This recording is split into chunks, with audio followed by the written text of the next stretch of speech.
This is part 24 in a series of videos in which I'm attempting to repair this HP9830A desktop calculator. In the previous video I got as far as writing a test program for the display, and as you can see I've now repaired the faults that the display had. If you want to know what they are, just go back and look at the previous video.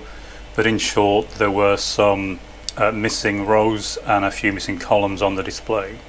Now this turned out to not be a fault on any of the components on the board. This was actually the board itself. Now this is a very early version of multi-layer boards. So there's copper on the back, copper on the front and copper on the inner layers. This was the very early 1970s and they hadn't quite got the art of making multi-layer boards at that time. And the problem you get with boards like this is the inner layers tend to separate where the tracks join the through-hole plating, and essentially the inner tracks go open circuit, and that's what I had on this board. There weren't any failed components on this board at all. In fact, it's the only board in this machine so far that hasn't had any failed components. This was just open traces on the inner layers, and it was a bit of a pain tracking them down, no pun intended, because I didn't know where they were supposed to connect to. But a bit of detective work and I managed to figure out where each one was supposed to be connected. Now of course you can't repair them. It was just a case of putting wire jumpers on the board. So there's 3 or 4 wire jumpers on the back of this board, and as you can see it's now working fine. So that's now on to the next test. Okay, so once I had the display up and running, I went back to the RAM card, did some more extensive testing on the RAM card and found a few more faults there. And the faults were not actually on the RAM card this time, they were on the M register card, and specifically in the refresh circuitry. It wasn't refreshing the way it should, and the memory would occasionally lose the contents that had been written to after a short period. So I corrected that, and once the RAM card was successfully passing all the tests, I could move on. Now there is a second RAM card that I know doesn't work, but the machine will work fine with just the one RAM card, so I'll come back to the second card if and when I get the machine running. So at this point I had the display working, the keyboard working, obviously the CPU boards were working, the M register and T register boards were working to a large degree, the RAM card was working, and the ROM board appears to be working. But because this is a new design, there's still ambiguity of course over whether I've designed it properly. And the reason I say that is because the machine has got some fairly unusual decoding requirements. Firstly, the original ROM card used 2 lines for address 8 on the ROM chips, so I had to make sure I catered for that in the decoding on this card. But more importantly, if you recall from previous videos, the last 256 bytes of the first 1K of address space, the ROM is swapped with RAM. So that is 256 words of RAM are mapped into the last 256 words in the end of the first 1K block of memory space. So that gives some fairly unusual decoding.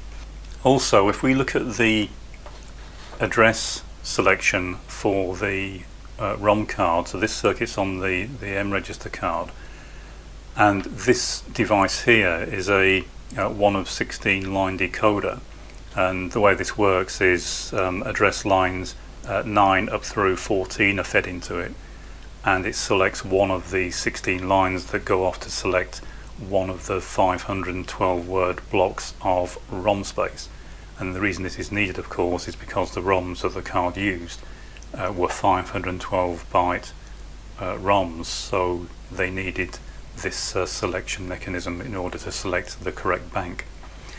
Now my ROM card obviously uses a standard ROM, so I had to decode this arrangement and turn it back into address lines that could be fed directly to the ROM.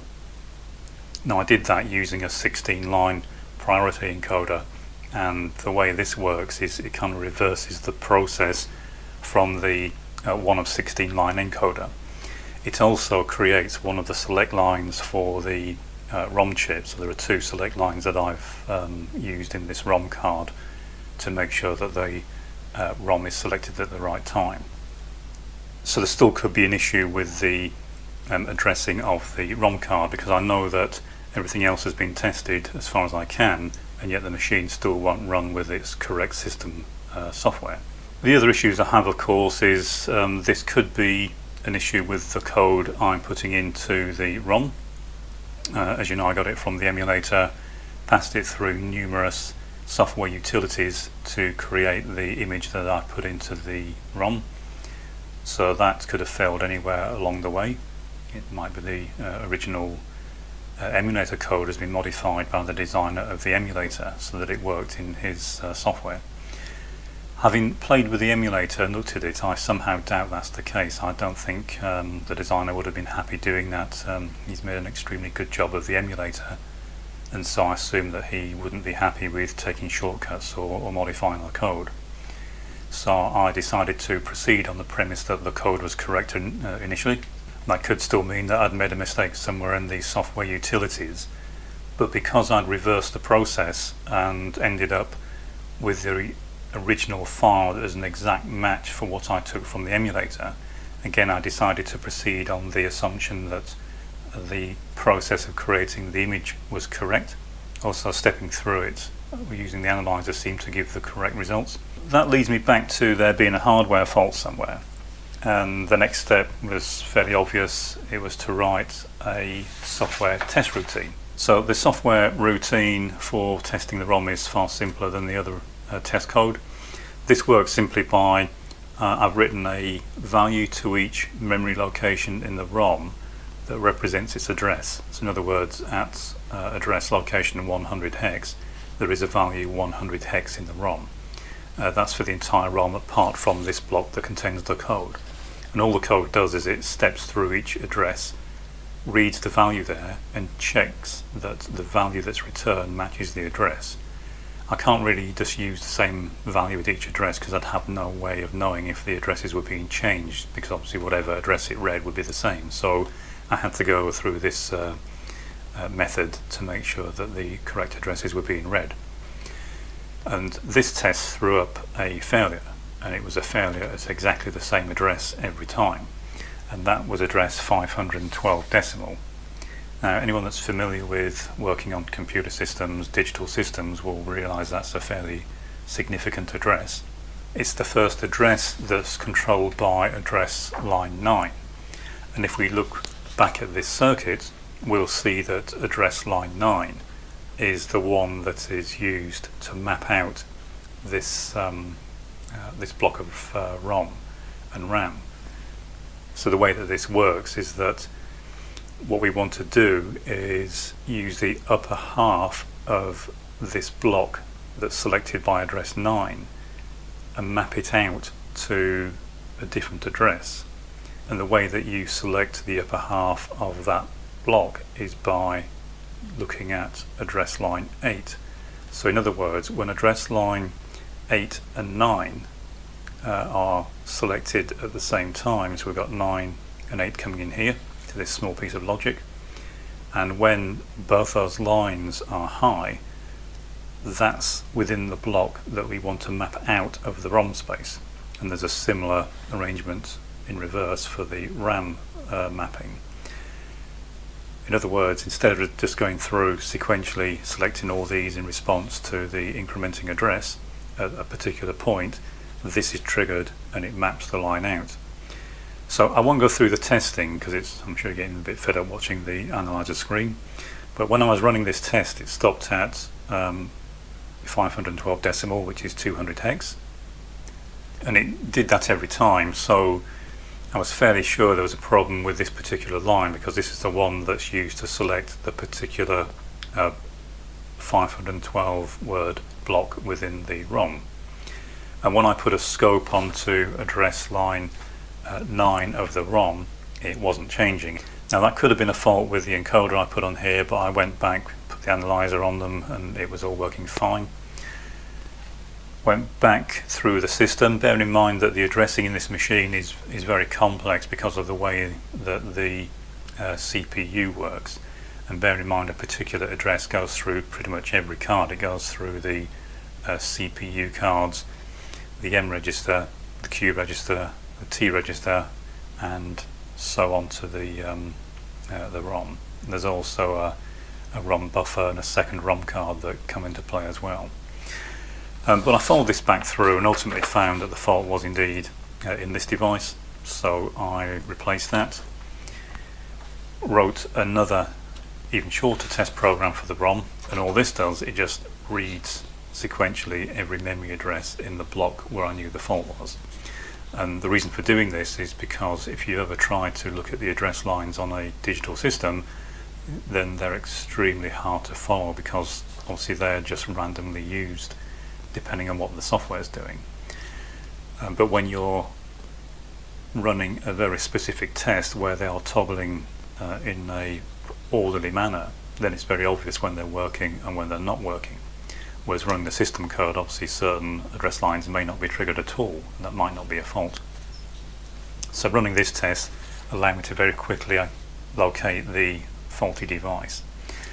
So I've changed that, and now the ROM test runs successfully throughout the entire ROM space. So once I got to this point, I tried everything as much as I could. I've checked the keyboard, corrected some faults there, the display logic card, every board on the CPU.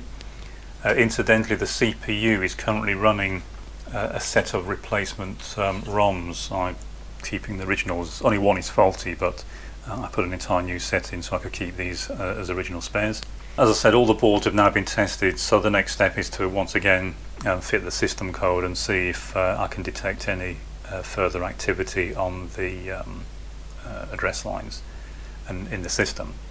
Because the display is remaining blank, then obviously the only thing I can do is try and fault find by stepping through the system code and the microcode system as well, and then try to figure out where the next fault is. So I'll just move the camera around so we can see the front of the machine, see if there's any flickering or anything at all on the display, and we'll go from there. Okay, so I've just rerun all the tests on the ROM. They've all passed. The display test has passed, the keyboard test, the ROM test, RAM, the register test are all working fine now. So if you recall from an earlier video, what I had done is taken out the extended ROM card. This is the additional card that contains the last 512 bytes of the system ROM code. And this is needed for the machine to boot up, because one of the first routines that's run is actually on this card. Now I've tested this card as far as I can. I haven't built a reader for it, but it does seem to work, and the outputs do seem to be doing what I would expect. It doesn't guarantee the code in here is working, but the card seems to work. So before I turn the machine on, I'll refit that card. I'll also refit this card, which is the ROM buffer, and this sits between the system and the additional ROM cards, and that's because this has the level shifters that are required for that particular type of ROM. So I'll just fit these two cards into the machine, and then we'll give it a quick try and see what happens next. Okay, so I'll pop these two cards back in.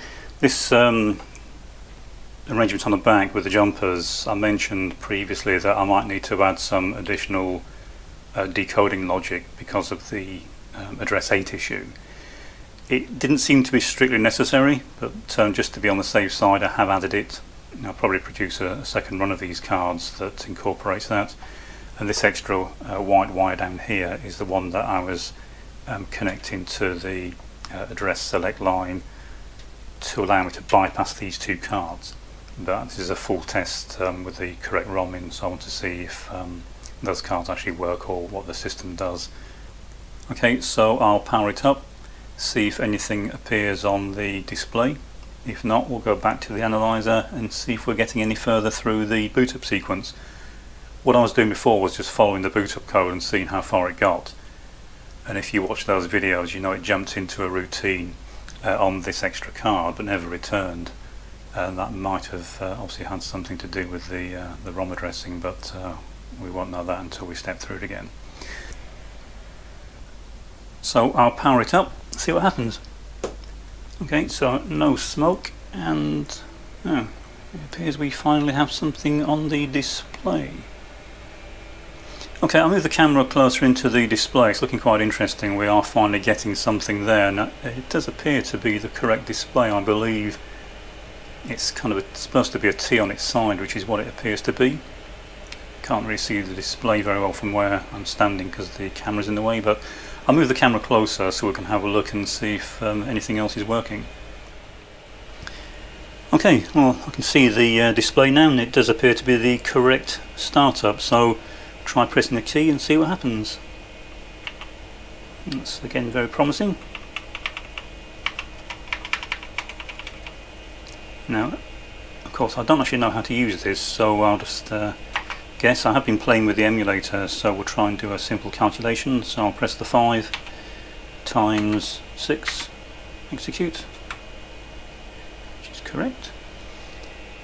Okay, well, it actually appears like it's running. This will probably give us an error, which it does, and the sounder's working. So we'll clear that. Do a bigger number calculation.